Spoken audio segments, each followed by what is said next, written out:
Hey guys, Dr. Danny McLane here coming to you from ADIO Chiropractic in Libertyville. And I had a conversation with one of my patients today that I want to share with you because I thought it was really cool, I thought it was really relevant and pertinent to accurate thinking in the clinic. One of the things that we talk about is the different stages of healing, right? They come up and people come in different parts of the phase. Like if you fell and broke your elbow yesterday, it's a lot different than if you fell and broke your elbow 25 years ago or 15 years ago or last year even. I mean, there's, the body heals sort of along these different lines. And really, I like to give the example of a house, right? So if your house is on fire, who do you call? You call the fire department because they'll come and put the fire out. Well, the next day your house is still burned. Who do you call? Fire department doesn't have nothing to do with it. You call the carpenter, right? So let's talk about the different models with health. If your house is on fire, if you have an emergent condition, it's urgent, it's super important, go to the ER. Their job is to save your life, prevent the loss of life and limb. But the next day, when you don't have that urgent gonna die, right? Like if you're like I've seen this happen, if you're in a rollover car accident, go to the ER, go check it out. Have somebody make sure you're not gonna die from encephalitis or a punctured lung or a cracked skull or whatever else could happen. But after they're done with you and they say, yeah, you're not gonna die, and they send you home, stop here on the way home.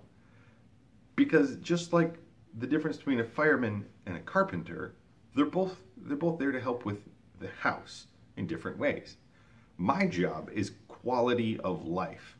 Can you live the whole rest of your life with a headache? Yeah, it would suck. Oh, yeah, it would suck. And you might not live very well, but you'd be alive. Whose job is that? Fireman, carpenter, chiropractor, right?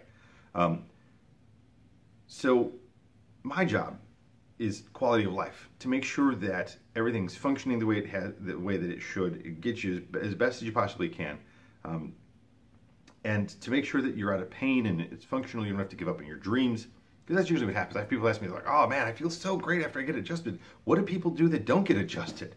I don't know. They take a lot of pills and don't do much. They can't, if they have pain with their bending, lifting, twisting, walking, running, jogging, they're not going to do any of those things. They're not going to walk through the mall. They're not going to dance.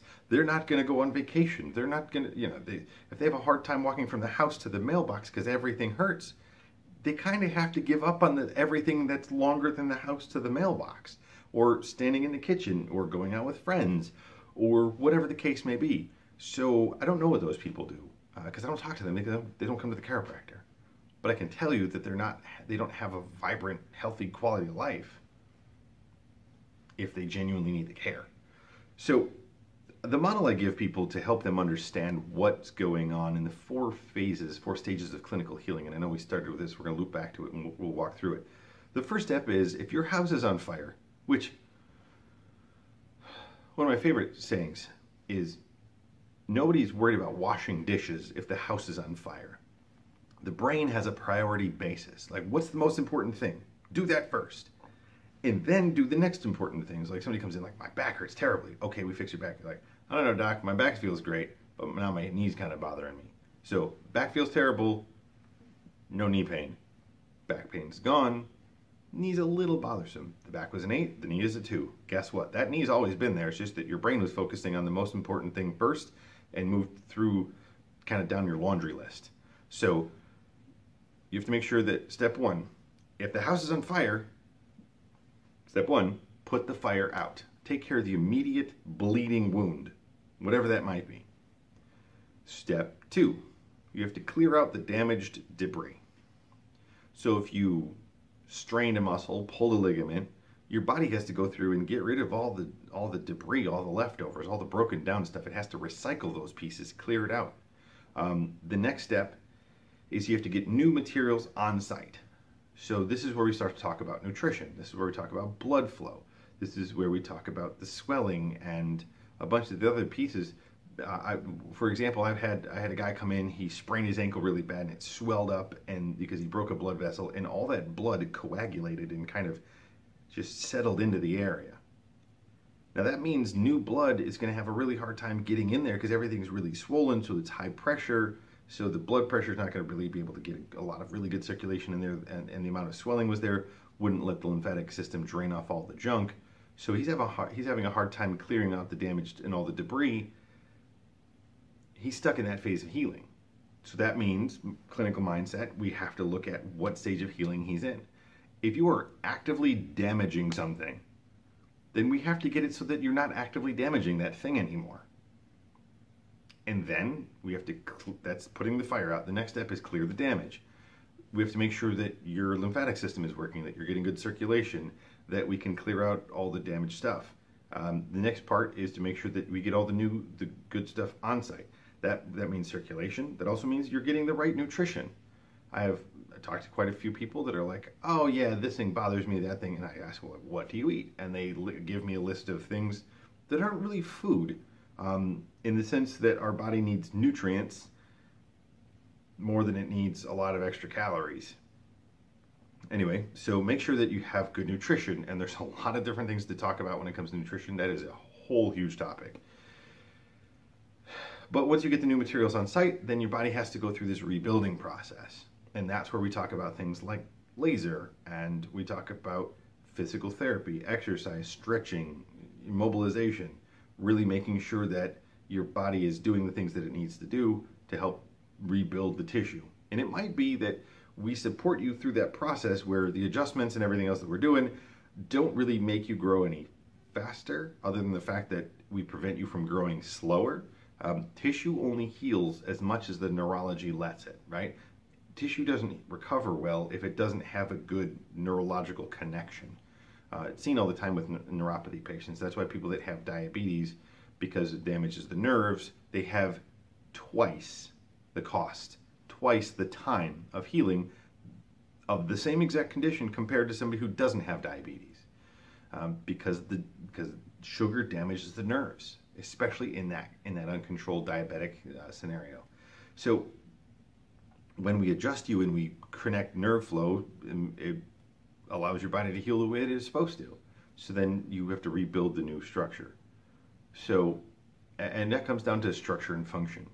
So structure, you have to make sure all the stuff is there, right? If you're going to build a brick house, you have to have some bricks. Or if you're going to build a wood house, you have to have some wood. But then you have to have direction to organize those materials. So structure, function. What is the function? In the case of a house, it's an architect. You have to have somebody who knows where all the stuff goes and put it back. So the chemistry is really the structure. The neurology is really the function. So when you have structure, function, it builds quality of life.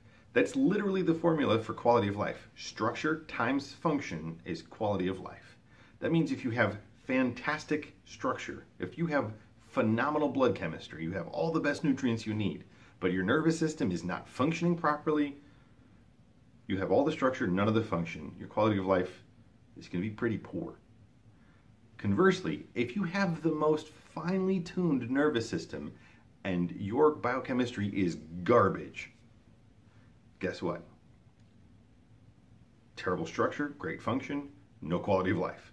The way that you get both, or the way that you get quality of life, is by having both.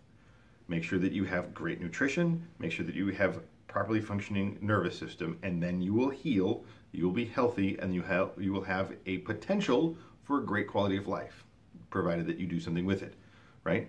So you build the world's greatest house because you have the world's greatest bricklayer, and you have the world's greatest bricks, but then nobody lives there. Got to do something with it. Structure, function, quality of life. That's ultimately the goal.